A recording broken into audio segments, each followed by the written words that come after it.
नहमदु व नुसल्ली अला रसूलिल करीम अम्मा बाद फ़अऊज़ु बिल्लाहि मिनश शैतानिर रजीम बिस्मिल्लाहिर रहमानिर रहीम। मसाइल एतिकाफ़ जे सिलसिले में हस्ब मामूल यौमिया अॼु भी एतिकाफ़ जे मसइलनि जो दर्स आहे। सब खां पहिरियों आहे त एतिकाफ़ जे सही थियण जे लाइ कहिड़ा कहिड़ा शर्त आहिनि जिन सां एतिकाफ़ सही थी सघे थो, दुरुस्त थी सघे थो। पहिरियों शर्त इहो आहे मोतकिफ़ जो मुसलमान हुजणु ज़रूरी आहे। कंहिं बि काफ़र जो एतिकाफ़ दुरुस्त न थींदो। मसलन यहूदी, नसारो, कादियानी वग़ैरह इन जो एतिकाफ़ दुरुस्त न थींदो। इबादत जे लाइ ईमान ऐं इस्लाम जो हुजणु ज़रूरी ऐं बुनियादी शर्त आहे। ॿिए नंबर ते एतिकाफ़ जे सही थियण जे लाइ शर्त आहे अकुल जो हुजणु। इन करे मजनून ऐं चरे जो एतिकाफ़ दुरुस्त न थींदो, छो जो उन में नियत जी अहलियत न आहे। टे नंबर ते आहे जनाबत, हैज़ ऐं निफास खां पाक हुजणु, छो जो इन्हनि हालतुनि में मस्जिद में दाख़िल थियणु, मस्जिद में टिकणु, मस्जिद में रहणु नाजाइज़ आहे। बालिग जो एतिकाफ़ सही थियणु शर्त न आहे।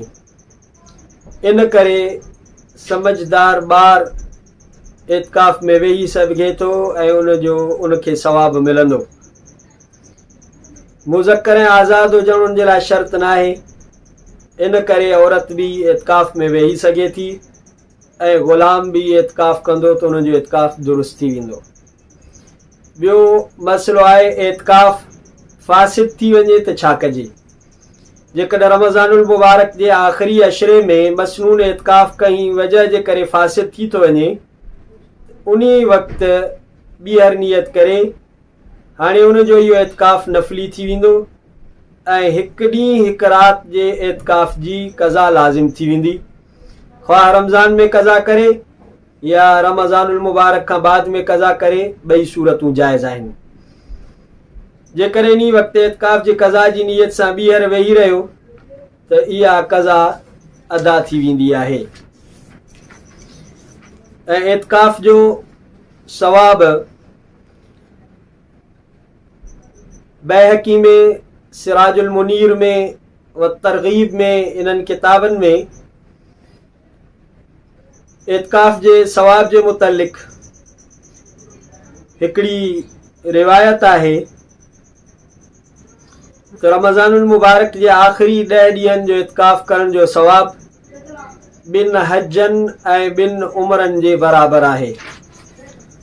ऐं एतिकाफ़ जी लुग़वी ऐं लफ़्ज़ी माना आहे क़याम करणु, रहणु, ऐं उनजी शरई ऐं इस्तिलाही माना आहे सवाब जी नियत सां मस्जिद में क़याम करणु, टिकणु। इहा आहे एतिकाफ़ जी शरई माना ऐं इस्तिलाही माना। एतिकाफ़ जेकॾहिं कई साल में न करे सघे, उन सिलसिले में ही ॻाल्हि आहे त नबी करीम सल्लल्लाहु अलैहि वसल्लम रमज़ानुल मुबारक जे आख़िरी अशरे जो एतिकाफ़ जो एहतिमाम फरमाईंदा। जेकॾहिं कई साल सफ़र जे करे एतिकाफ़ न करे सघंदा हुआ त ईंदड़ साल 20 ॾींहंनि जो एतिकाफ़ कंदा हुआ। इहा आम माण्हू खे बि घुरिजे त फ़ज़ीलत हासिल करण जे लाइ ईंदड़ साल उनजी तलाफ़ी करे ऐं 20 ॾींहंनि जो एतिकाफ़ करे।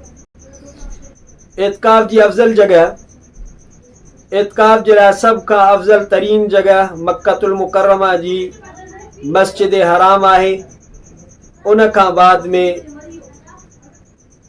मदीनतुल मुनव्वरा जी मस्जिद नबवी आहे। उन खां पोइ बैतुल मुक़द्दस मस्जिद अक्सा आहे। उन खां पोइ जामे मस्जिद जो दर्जो आहे जंहिंमें 5 वक़्त जी निमाज़ जमात सां थिए थी। जेकॾहिं जामे मस्जिद में जमात सां निमाज़ पढ़ण जो इंतज़ाम न आहे त महल्ले जी मस्जिद में बहितर आहे। उन खां पोइ आहे मस्जिद जंहिंमें जमात घणी थींदी हुजे ऐं औरतूं पंहिंजे घरनि में जंहिं जॻह ते निमाज़ पढ़ंदियूं आहिनि उन जॻह ते इत्काफ़ करणु उन्हनि जे लाइ बहितर आहे। इहे कुझु इत्काफ़ जा मसाइल हुया जेके बयानु कयासीं। इहो सिलसिलो जारी ऐं सारी रहंदो। अल्लाह ताला पंहिंजे बारगाह में क़बूल मक़बूल मंज़ूर फ़रमाए।